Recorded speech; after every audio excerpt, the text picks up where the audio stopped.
Okay, as I sit here, making sure my cat is nice and relaxed, I came across this article that I browsed over it and I was already outraged.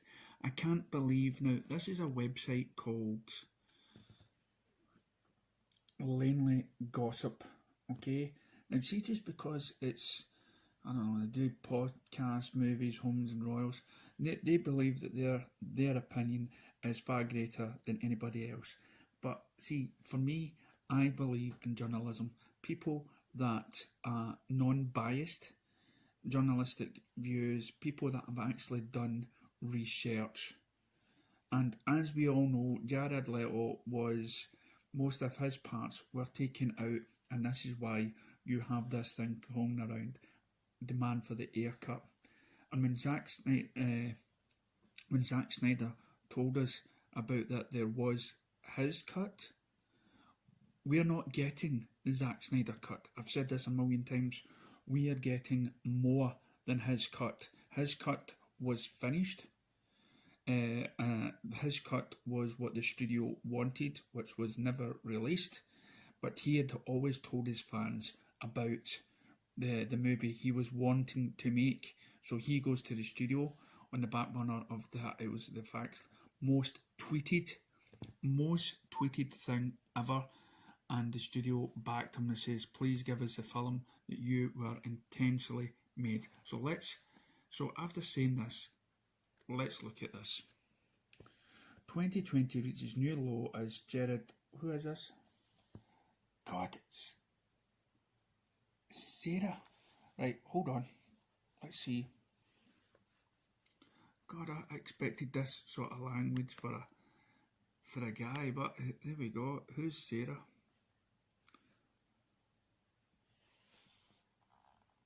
Oh my God. Sarah is a film critic and entertainment. She is a member of the Chicago Film Critics Association. It can be found right in that. Well, I tell you, see, for you to be in the Film Critics Association and entertainment writer, you have not done your research. Right, here we go.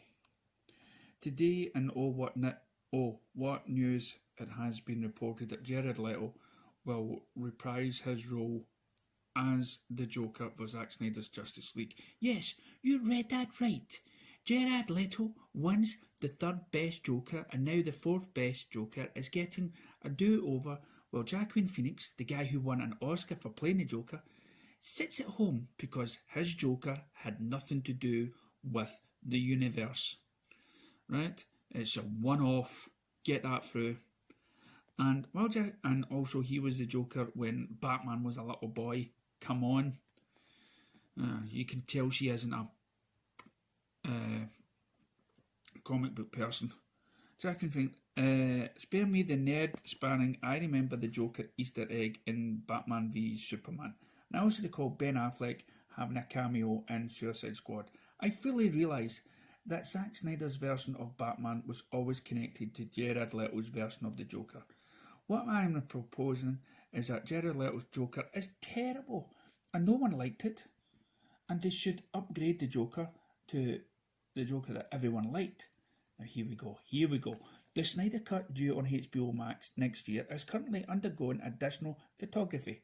What was once supposed to be a 20 to 30 million competition of already shot footage has turned into a potential 70 million boondoggle. What the heck is a boondoggle for HBO Max? Bob Greenblatt, the Warner Media chief, won't commit to an actual number for the budget. But on the media podcast, he called it widely expensive, saying, I'll just say, I wish it was just 30 million and stop there. It's an enormous undertaking and very complex. The Snyder Cut is going to cost Warner Brothers a fortune, or is it now? Really? So they're spending that money, it's actually working out a lot cheaper than most of your Marvel movies, on top of the fortune they already spent and lost on Justice League. Yes, they spent a lot because they ruined Zack Snyder's film when they should have just left it alone. and he had already filmed so much. And this for a streaming service with under 5 million subscribers. The entire product is in no way magical thinking.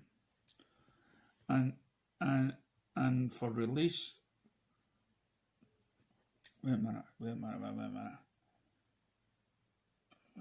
Streaming service with under 5. Oh, my phone. Hello. And with 5.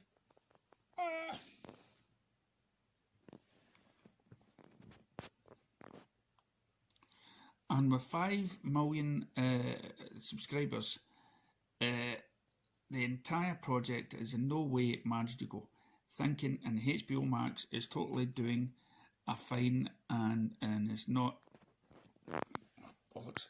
It's not all desperate, I am sure. During the interview, Greenblatt said that the Snyder Cut, it isn't easy as going into the vault. There's a Snyder Cut sitting there to put out. Right, let's remember that there is a Snyder Cut there to put out. It does not exist. It's actually building. What? For years I said that the Snyder Cut didn't exist, simply because Snyder did not get a chance to finish it before leaving the project for personal reasons. And for years I got the most awful abuse. Well, you deserve it for saying so. Wishes of bodily harm, well, that's wrong. Death threats, that's wrong. Rape threats, well, no wonder she holds a grudge. That is totally out of order. You name it, at some Super Bowl spewed it, and you just at me. Anybody who dared to wade into the Snyder Cut waters for years found themselves on the wrong end of cinema's most toxic fan base. It's not the toxic. You were haters. You put people down that actually liked something like BVS. Now, with all the evidence pointing to the fact that Snyder did not, in fact, have a complete cut of the movie ready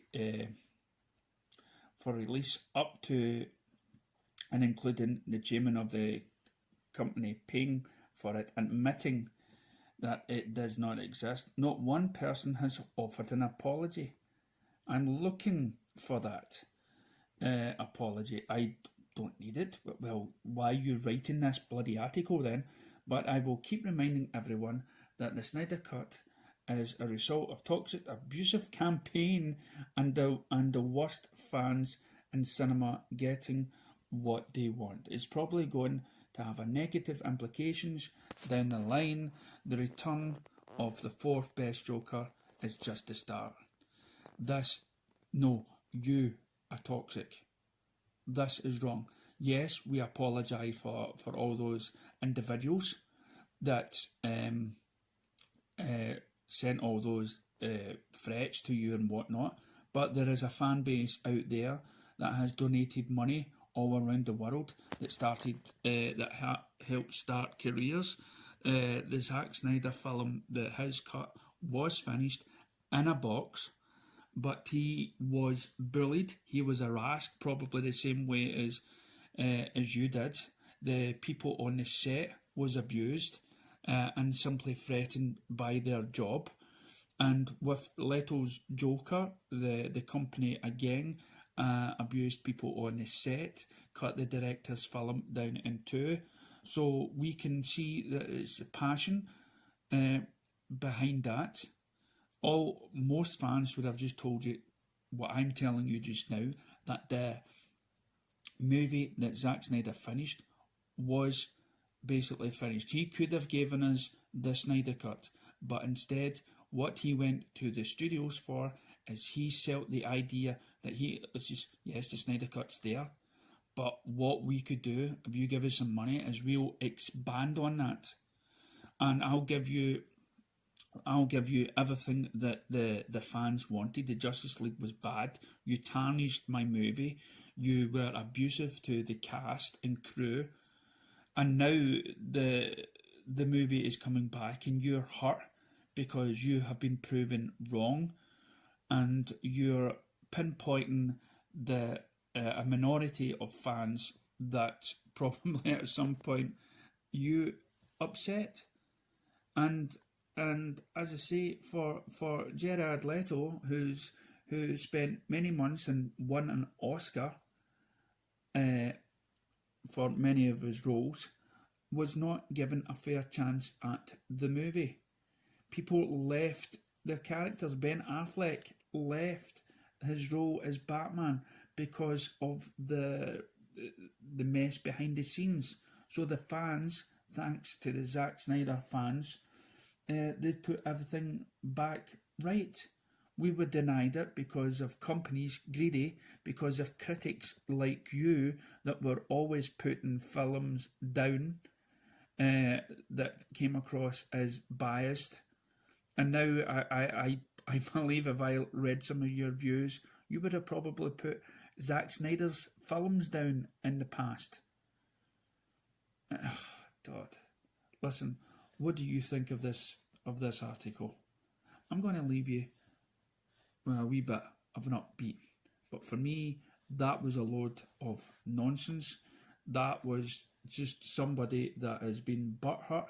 The fact that fans around the world, women, men, children, campaigned peacefully, donated millions to charity, has got their way and has corrected and has fought for justice for Ray Fisher and for everybody on set, and that has got to be complimented. And for this woman, I doubt, as I say, we apologise, but I think you're now, when you're writing this, this is a very biased article because of what happened to you. But here, let's get rid of that. Let's look at this. We gotta take a night train to the default city to rock out.